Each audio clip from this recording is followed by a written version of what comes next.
আজকের দিনটি একটু পুরনো হলেও আমার কাছে ছিল খুবই স্পেশাল। কারণ আজ ছিল শ্রাবণ মাসের শেষ সোমবার। তাই সবার মতো আমিও সকাল থেকেই শুরু করে দিয়েছি মহাদেবের পুজোর তোড়জোড়। এই শ্রাবণের বৃষ্টির জলধারায় যেমন প্রকৃতি সিক্ত হয়, ঠিক তেমনই আমাদের হৃদয় সিক্ত হয় মহাদেবের আরাধনায়। পুজোর কাজ করতে করতে ভাবলাম তোমাদের সাথে একটা গল্প শেয়ার করি। এই মহাদেবের গল্পটা আমরা সকলেই জানি। ভগবানের গল্প করতে এবং শুনতে আমার খুব ভালো লাগে, মনটা একেবারে ভালো হয়ে যায়।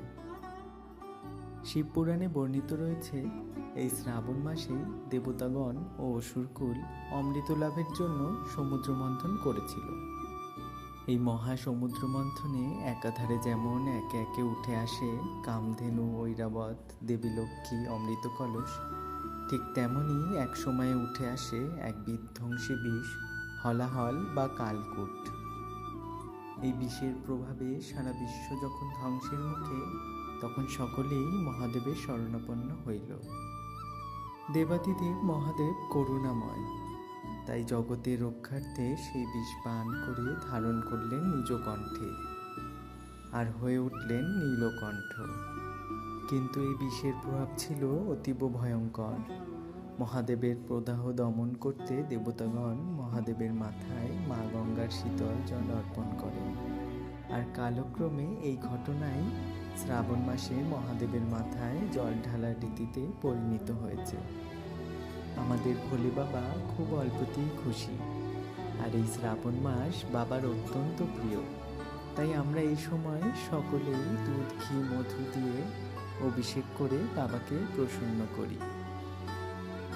আমরা প্রত্যেকেই জীবনে কোনো না কোনো সময় এমনই কোনো হলাহল বিষের মুখোমুখি হই। তা হতে পারে দুঃখ, কষ্ট, ব্যর্থতা, অপমান, বা অন্যের প্রতি রাগ, ঘৃণা, বিশ্বাসঘাতকতা, কিংবা খুব কাছের মানুষকে হারানোর যন্ত্রণা। মহাদেব যেমন সারা বিশ্বের রক্ষার্থে কালকূট বিষকে নিজ কণ্ঠে আবদ্ধ রেখেছেন, ঠিক তেমনই আমরাও যদি জীবনে চলার পথে এই বিষগুলোকে নিজের মধ্যে থামিয়ে রাখতে পারি, আর হতে পারি শিবের মতোই শান্ত, স্নিগ্ধ, সহনশীল, তবেই আমাদের মহাদেবের পুজো সার্থক হবে। মহাদেব যেমন তার ত্যাগ, ধৈর্য, করুণার মাধ্যমে শিখিয়েছেন, তিক্ততা বা ঘৃণা চেপে রাখা মানেই দুর্বলতা নয়, বরং আত্মসংযমই হলো শান্তির প্রথম শর্ত।